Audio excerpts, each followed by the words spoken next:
Hi guys, how are you all doing today? I'm really excited to do this live here on Facebook because we know that I tried to do it on Monday on Instagram, but it didn't quite work. So hopefully, fingers crossed, it will work today.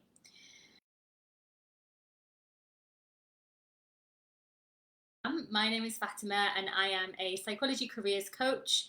I have been doing this since 2018, probably even a little bit before that. And I've been helping people to really establish their careers within psychology in a way where they adopt a growth. And today I'm going to be sharing with you ways that you can really be mindful of making sure that you don't pick the wrong career route for you. And the reason why I'm doing this particular live is because one of the jobs that I have in what I do is to notice patterns that you guys are experiencing through the field of psychology and what it is that is really impacting you. And it's important for me to recognize that so I can really support you with that. So the reason why I'm doing this live is that basically lots of people have been coming to me and saying how they started a training route, they got into a training route, and they have been really unhappy with it, and it's just not what they had imagined. And I think it's really important to address this because number one, nobody really talks about what it's like to train. Everybody talks about the outcome. Everybody talks about what's happening when you're qualified and you can set up a private practice and you can have this amazing NHS career, but nobody talks about the hardships that are included as part of your training or as part of getting into training. And it's important for you guys to know this so that you can make really great informed decisions about how you want to go about your career and what kind of careers might be best suitable for you. So let's just see how this goes. If there's anything that I don't answer in today's live, you always have the chat function and the comment section where you can pop your questions and I will try to answer them. If not in the middle of the talk today, at least at the end. I'll try and go through them at the end. So please do pop them into the comment section. So firstly, I just want to highlight that when you're picking your career route, the first thing that you really want to think about is where your actual interests lie. The problem with psychology careers is that it is difficult to get into them when it's not on a funded basis, or when you are trying to kind of self-fund it yourself. It can come with obviously a lot of difficulties around financing and making sure that you are having the funds available to be able to go ahead and do the training that you have in mind. So because of that difficulty, because of that limitation, a lot of people are drawn towards NHS-based psychological training routes. Now, NHS-based psychological training routes are approved by obviously the NHS body, by NICE guidelines, by other psychological associations, but they're not the only routes out there. That means that it's not the only route that would be suitable for a person who wants to become a psychological practitioner.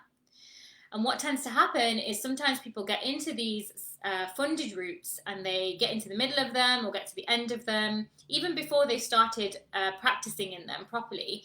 And they're like, this isn't for me. This is not what I had expected. This is not what I actually want for my career.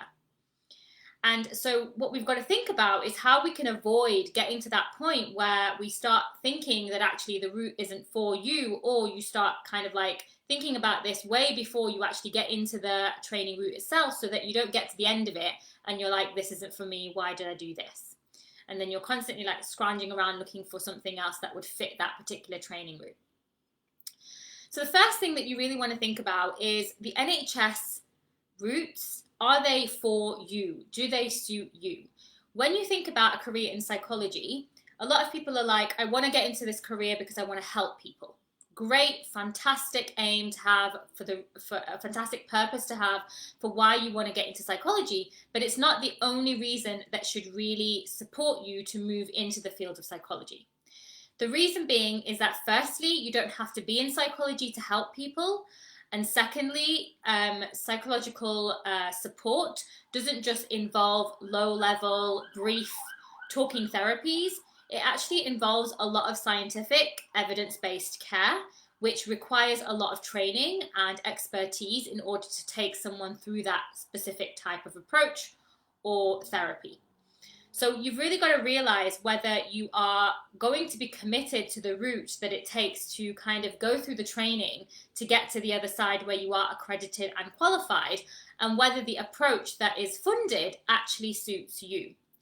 So I'm going to use IAPT as an example of this. And now, whatever I say about IAPT today is not to say that it is a negative initiative or anything like that. I'm just trying to highlight some of the realities that people might experience when they are in funded style roles. And I'm just going to use IAPT as an example.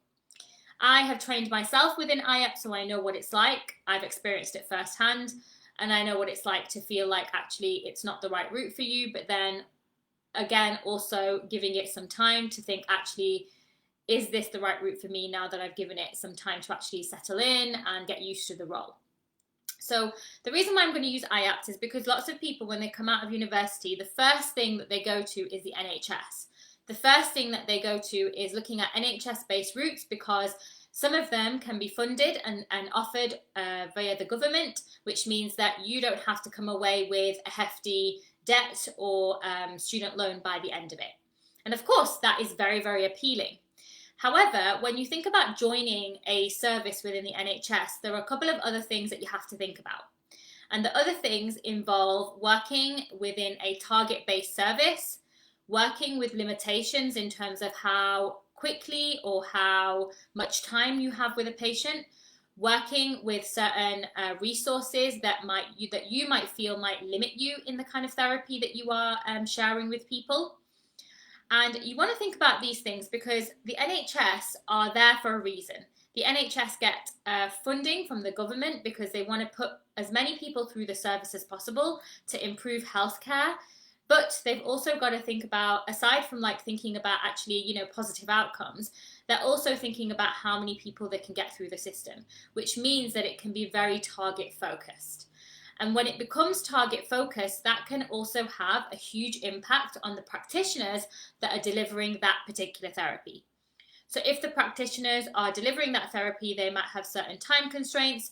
They might be limited with certain types of resources and tools that they can use, and they might only see a certain type of client that fits that particular type of therapy. So when you think about wanting to go into careers within psychology, you might think, oh yeah, I'll get the training to work with any kind of patient in any kind of capacity. And that is just not true. That is just not true because there are different therapies out there that suit different clients and different patients, the same way that different therapies out there suit different practitioners to then be able to deliver those particular tools and strategies. So when you're picking your psychology careers, in order to avoid picking the wrong route, you really want to think about, like, actually, how do I want to deliver therapy as a practitioner? What kind of therapy routes actually really interest me because of the way that the therapy is delivered, and also because of the outcomes that people get with these kinds of therapies.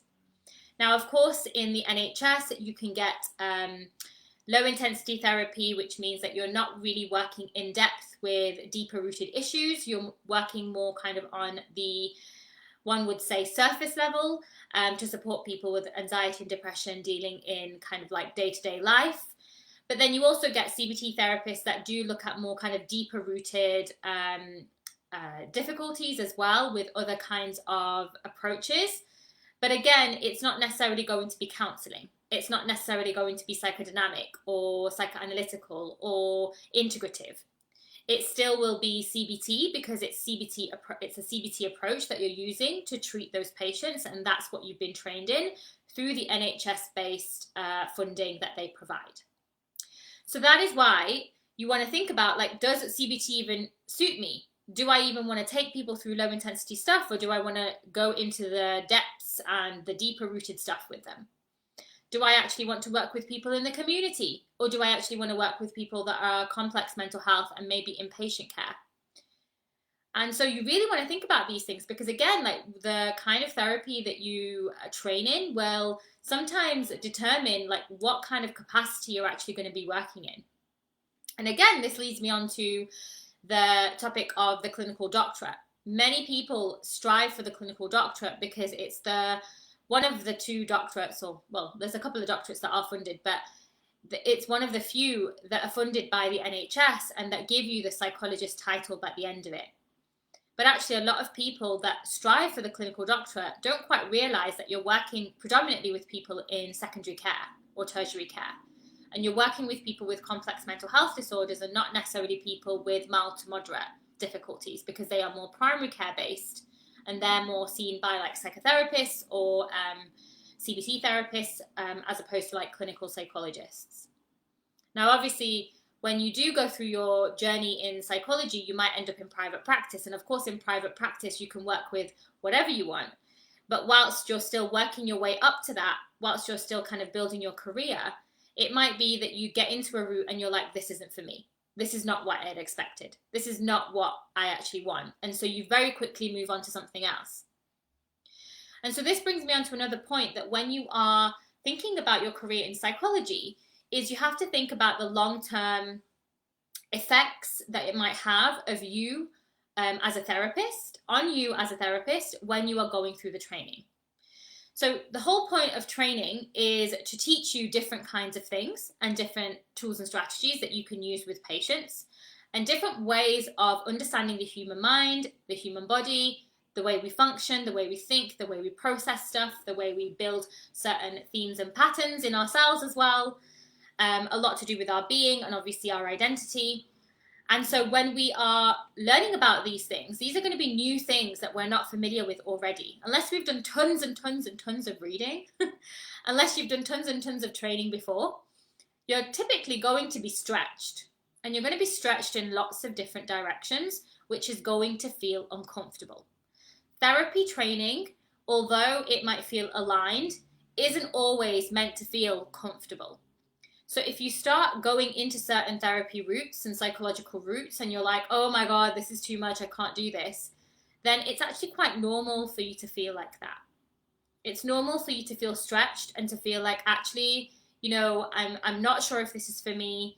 But it's also normal to give yourself some time to really think about whether it is for you or not, rather than kind of just like trying to come out of that route straight away. Of course, everybody's situation is going to be individual and different, so I can't say that you all won't feel like that. But typically, when you are in training, you are going to be stretched in lots of different directions. You have to allow yourself to really think about, actually, you know, do I want to continue this and see how it goes? Do I align with the approach? Do I want to find my rhythm and flow? Do I want to give it some time to really figure out whether I can adapt my own rhythm and flow to this kind of therapy practice? Or do I really feel like, actually, I don't want to look at this particular type of approach at all, and something else would be more suited to me? And again, like having these like conversations with yourself is really what's going to help you to think about actually how much time and energy you're able to provide to the training route that you're on or that you're thinking about going on to. And then not being disappointed by the end of it and thinking, actually, this isn't what I expected, and then coming out of it straight away. And so when you think about psychology careers, a lot of people can think about it very simplistically, where they're just like, I just want to help people. I just want to, you know, train in something that's going to allow me to help people. But there are so many ways that you can help people. There are so many ways that you don't have to do psychology and you can still be of service and help someone. So when you think about a career in psychology, you want to think beyond just helping someone. You want to think, actually, what approaches, what therapeutic practices, what ways, what kinds of people do I want to work with?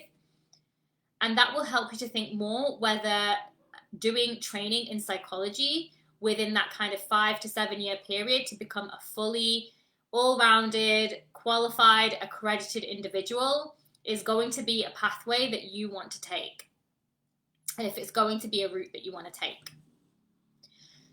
The other thing that I just want to say about NHS funded routes and funded routes within psychology anyway is that one particular funded route is not your golden ticket to gaining a career in psychology.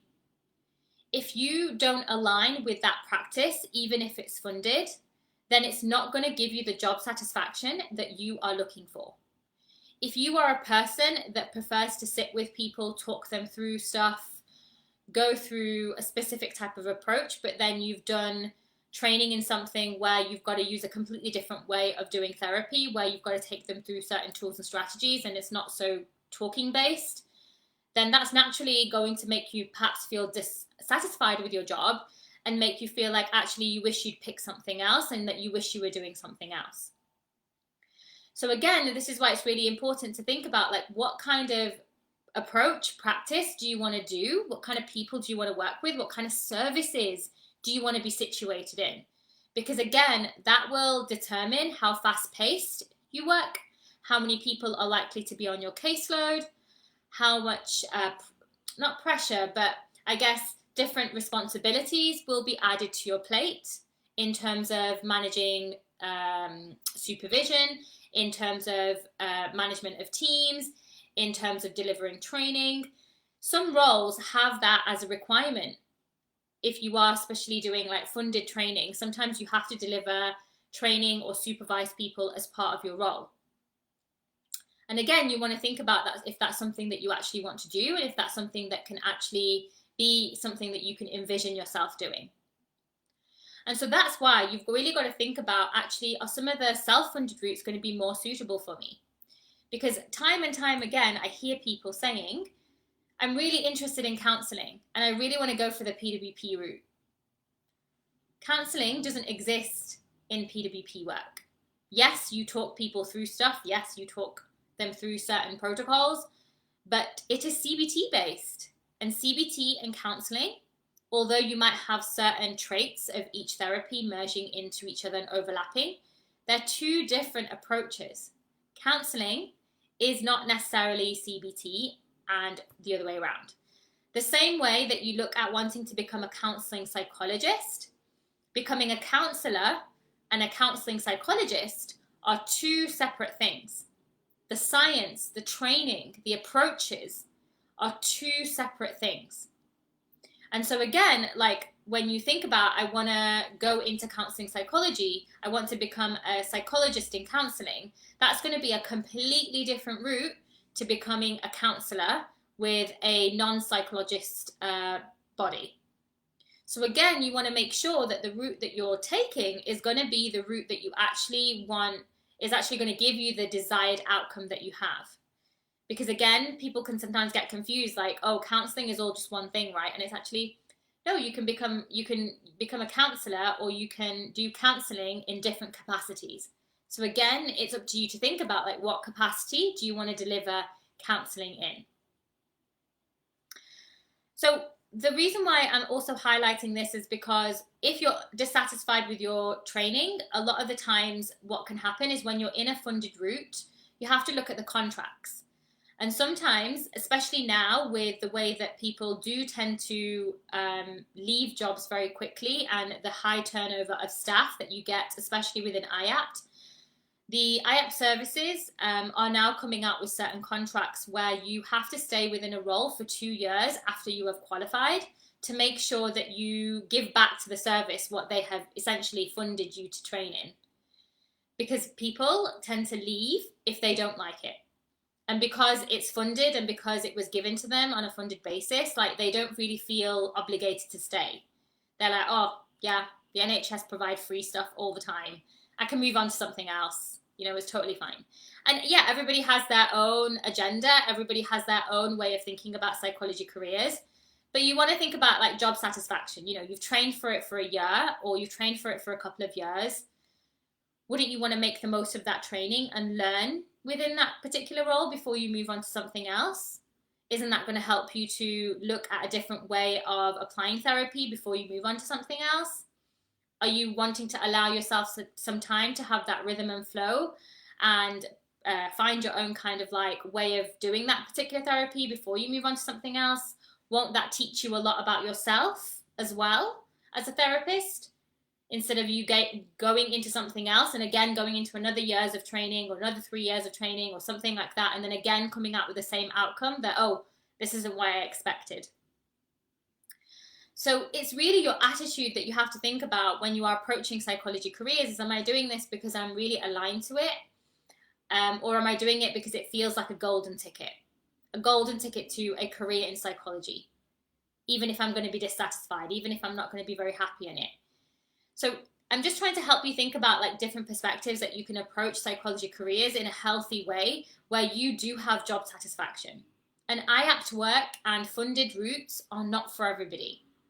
Just because they're funded doesn't mean they're golden tickets, and doesn't mean that they're for everybody, because everybody's way of doing therapy, connecting with people, using psychology is going to be different. So you have to really think about like what is the approach that you want to use to be able to really align with your values, with the way that you imagine yourself to be of service to other people. So when we think about the positives and we think about actually what it is that we are, or that we can do to pick the right route in psychology, we can really think about, firstly, your interests. And again, like a lot of people are like, you talk about this a lot, why is interest so important? Well, actually, if your job doesn't feel like a job and it feels like actually you're taking part in a hobby or an interest, obviously in a professional way, isn't that the ideal career? That actually our work doesn't feel like work, it actually feels like we're fulfilling our purpose. Isn't that the ultimate goal when it comes to job satisfaction? And so if we look at our interests and we look at actually what is it that I already like doing, how is it that I already like connecting with people, what is it that I already enjoyed as part of my work experience, this can really help to set you up with the right kind of attitude in terms of, okay, so this is what I feel like I want to go towards, and this is definitely something that doesn't suit me. And this is why that exploration phase and going out there and looking for different experience roles whilst you're at university, if you can, before you even leave university, if you can, is really going to help you to explore your interests and really going to help you to look at the different kinds of things out there that just genuinely interest you. You know, when you think about specialist areas, yes, it is going to be recorded, by the way. Well, it is recorded. It is going to be saved into this group, so you will be able to see it later. But just going back to what I was saying, that when you explore your interests, you're able to really find like what it is that really genuinely kind of like is impactful, and also that you feel that you can make a difference with. Because when you look at your interest, you're going to be able to pick maybe even a specialist area that you want to make an impact in. Yes, you can be in kind of general psychology and have like a toe or a finger in every single kind of area of psychology, but then sometimes it might be difficult to really establish a career if your interests are far too broad. And so when you do your exploration, when you do your work experience, you have an understanding of, do I enjoy working with children? Do I enjoy working with adults? Do I enjoy working with the elderly? Do I enjoy working in occupational therapy? Or occupational psychology? It also helps you to think about, like, do I want to work with inpatient people, secondary care, tertiary care, or primary care? Do I want to work in the private sector, or do I want to work with charities? Do I want to work in the NHS? Like, what is really going to help me to fulfill my purpose? What is really going to align with my values and my interests? And what is going to bring me the most job satisfaction? And again, without going out there and exploring before you throw yourself into training, that is what's going to help you to make sure that the route that you're taking is the right route for you. Because if you do come out of university, and if you do just kind of throw yourself into any kind of training route that is available at that time, yes, that sometimes can maybe give you an idea of what it is that you don't like, but also sometimes it could stop you from getting into a training route that is more aligned to you, that could help you get to the outcome that you desire in a time frame that is right for you. Because if you keep bopping from one training to another, or if you keep bopping from, trying to get ahead and using that attitude, you're actually sometimes hindering your progress rather than helping it. Because you're trying to focus on the quickest route. And we know that there are no fast track routes within psychology. It's always that you take around 5 to 7 years to become a fully accredited psychological practitioner. You can take qualified routes that take you a year or, just a few months to do like a course or something like that. And you might be qualified in it, but you won't necessarily be accredited. And there's a difference between becoming qualified and becoming accredited in the field of psychology. The other thing that you want to think about as well is whether if you do want to work with a caseload where you have such high targets.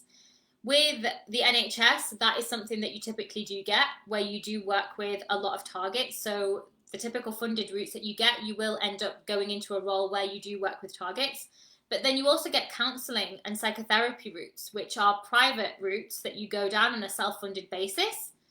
And you don't necessarily work with such high targets. It depends on the service that you go into, the private organisation that might be led by another psychotherapist that has now turned their private practice into an organisation. And again, like, you get to understand, like, actually, does that approach suit me better? And again, doing work experience in those kinds of locations can give you a better idea of if NHS is more for you or if the private sector is more for you. So again, like, looking at the services out there that deliver psychological therapies, whether it be virtual, whether it be through self-help guides, whether it be through groups, whether it be through one-to-one sessions, whether it be through specific theories, like, whichever way, you know, that they do it, again, exploring those different kinds of services is what's going to help you to establish, like, okay, so what kind of environment or location do I want to work in? Because that is what's going to help you to think about, okay, what kind of locations can I look in to gain the experience that I desire, to really explore the different routes out there. Additional to that, you also want to think about your therapy approach. So I've just mentioned a few. I've just mentioned CBT, low intensity, also principles of CBT. You've also got psychodynamic, psychoanalytical. You've also got, like, transactional. I think you get transactional therapy. You also get integrative.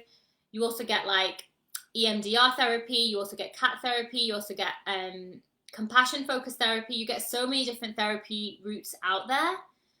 And again, it helps to think about what kind of therapy approaches really suit you, because that will then help you to establish where is it that I want to build my core training, and then how can I add on the other trainings onto that as well. So this is another thing that you want to think about, is the route that you take will determine whether the training that you're gaining is a core profession or not. A lot of the low intensity therapy routes, they're not typically core professions because they're not accredited routes. They are qualified routes, but they don't provide you with a core profession. You get core professions outside of psychology as well, where you might be a speech and language therapist, an art therapist, you might be an occupational therapist. Other core professions would be like social worker or mental health nurse. And again, like, you can get those core professions, they're not necessarily in psychology, all of them, but you again can add psychology training after that. So again, you don't have to wait to do, like, a psychological core profession before you actually use psychology or use psychological theory. You can actually train in some of the other core professions and then add on to them with other psychological CPDs or additional psychological add-on trainings, which you can do. So you really want to establish, like, what core training do I want to receive? So then I'm able to either add on to that, or I'm able to really become accredited and then qualified and set up private practice if I want to. So that's another thing that you want to think about. The final thing that I would just say is to really think about the commitment phase. So the commitment of your entire psychology career needs to be there, in the sense where you have to allow yourself time to become used to certain therapy approaches, but also allow yourself time to find your own rhythm and flow in the training that you have received. Again, if you try to go into a training and then bop out of it straight away, go into something else, it's almost like you're never going to be satisfied, because we're not necessarily, it's almost like your attitude is more focused on how can I get to maybe a doctorate position as quickly as possible, rather than how can I find something that really aligns with me. And that tends to be an issue in the psychology profession, because there seems to be this invisible rat race. There seems to be this competitiveness where people are just trying to get a title and a status in psychology, more than actually look at helping people and the work and the impact that they can do. And sometimes this can come from the field of psychology and not really knowing how long it takes from when you start it. And there needs to be a lot more education around this, but it happens, you know, and no one's to blame for this at all. It's just something that happens when you enter psychology with a psychology degree or a certification or something like that, and you think, oh, this will give me what I need to be able to be an accredited therapist. But when you finish it, you realize it doesn't. It gives me the foundations, but I have to do so much more to be able to gain the qualifications and the accreditation that is going to allow me to actually practice with people on a one-to-one basis or on a private basis. So again, like, you have to think about your commitment and your attitude to your psychology career and whether you're able to offer that kind of commitment to it. And also, you don't have to do it all in a rushed fashion. Because again, like, when people think about training, it's like, how can I get onto it as quickly as possible? And like, the normality of psychology careers is you've got people going into training like when they're in their 40s or their 50s. And it's never too late to keep going, because the thing with psychology careers is it's always progressive. You're always having to top up and learn as our society changes, as we evolve into different kinds of human beings with the way that society is kind of structured. And so you have to be open to actually, am I going to be a psychologist or a therapist that wants to get my qualification in 3 years and then sit there and do nothing else? Or do I want to actually progress with the times and actually keep adding on? Because that is something that is typically what would be required of you, whether you're in an organization or not. And especially if you're not in an organization, they typically put you through additional training and practices and things to help you advance your practices so that you're meeting the requirements of the demographics of the service that you're in. So again, you want to think about, like, it's not just as simple as, oh, I really want to help people. It's actually, do I feel like I can keep the professionalism and the professional practices that go along with having a career in psychology when it comes to training especially. So that's another thing that you just want to think about. So I guess those are the main things that I just wanted to speak to you about today with regards to picking a career in psychology and thinking about the different factors that you want to consider when you are trying to think about a career in psychology. Not everybody goes on to do training. A lot of people just do their psychology degree and then take on a lot of experience-based roles and work their way up in certain organizations. But typically, within a career in psychology, it's usually that people do undertake some level of training after their undergraduate or their foundational trainings, so that they're able to become accredited and qualified by the end of it and set up private practice. So Ira is just asking, what's the difference between accredited and just being qualified? So just being qualified would mean that you just have the training to deliver certain low intensity or brief trainings or brief protocols or brief support, but it doesn't necessarily include in-depth training. So it really just depends on the organization and the body that you do your training with to see if it is accredited or qualified. So typically you get lots of short courses out there, whether they're self-funded or funded. They're up to like 9 months to a year, and anything under is typically only a qualified route or a qualified training certification that you get. You might also get a diploma, and a diploma or a certification can still be qualified, but the accreditation will depend on if it's attached to some kind of body, where if they are BABCP accredited, if they are BACP accredited, if they are UkCP accredited, if they are HCPC accredited. So usually being accredited, and again, every course is slightly different. So you have to look at the course that you want to do, because the course will tell you whether it's accredited and qualified or just qualified. And so when you think about the training, you've got to think about whether it's going to allow you to have the registration and the accreditation that you need to be able to be a registered clinician within psychology, and also allow you to have a private practice after it as well. Now, a lot of people will know that within private practice, you can have a private practice in psychology with the full accreditation of being like a psychologist or a counselor or a psychotherapist.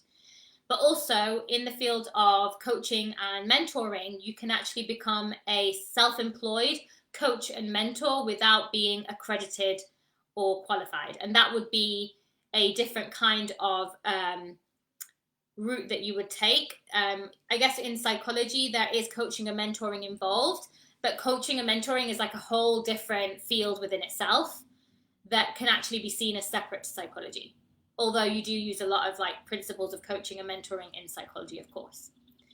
And there's a lot of overlapping going on, but the route that you take, the body that you train with, the training that you actually do will determine individually if you can become accredited and qualified with it.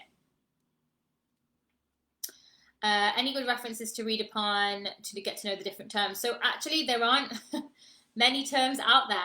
This is something that I've actually included in the membership. I think, Ira, that you're in our membership. So in the membership, there's like a whole section on psychology careers that includes like understanding the difference between accredited and qualified training routes, but also in the recent training that I did for a psych grad starter masterclass, in there as well, I explained the difference between accredited and qualified. So there's no like generalized, I guess, reference that you can read upon because it's individual. So what you just want to know about in terms of accredited and qualified is to make sure you look at the training route that you are doing, and that will tell you whether it's accredited and qualified or not.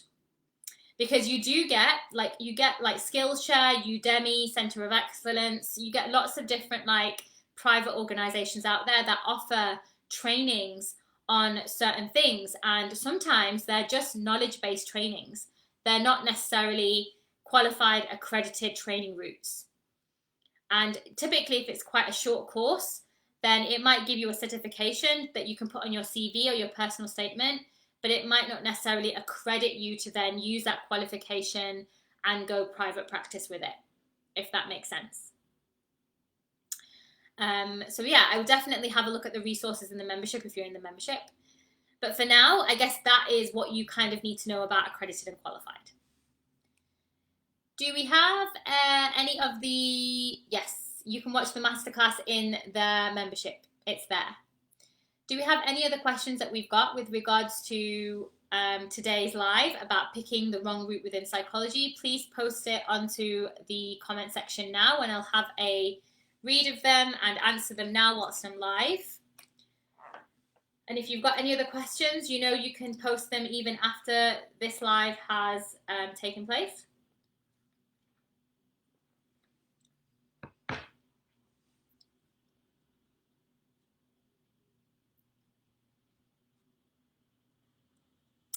But yeah, so I guess if there's no other questions, then that's totally fine. I will go ahead and leave you guys with this live. I hope it's given you some food for thought as to how you can go about your careers in psychology and how you can really adopt a explorative attitude when it comes to establishing your career in psychology. It is not as simple. People will disagree with me when I say this, and that's totally fine. But as a career coach, through the experience that I've had through working with so many different students, it's not as simple as just saying I want to help people. You have to think about the science, you have to think about the training, you have to think about the commitment that it takes to become a qualified and accredited individual that can then support people in that particular capacity of being a psychologist, psychotherapist, counselor. This isn't to minimize the work that non-qualified individuals do. Not at all. People in experienced roles that are working in things like addiction services or youth centres or community centres where they're not qualified, but they still have one-to-one sessions and they still do a lot of valuable work. And this is not to say that I'm dismissing that at all. That is still extremely valuable work. But the point of this live is that a lot of people are trying to get to doctor titles and accredited titles without wanting to do the full work that's involved in actually gaining that title. So this is just to highlight the reality of what it takes to get there, and just to have that kind of realistic perspective and thinking about yourself, your individuality, what you have an interest in when you're thinking about moving towards a career in psychology. I hope this was helpful and insightful. Again, if you've got any questions, even if you disagree and you want to have a chat, I'm open. That's how we learn. That's how we have conversations. That's how we grow. So please do put them into the comment section and we can definitely have more of a conversation there. I hope you guys have a lovely, lovely evening and I will see you.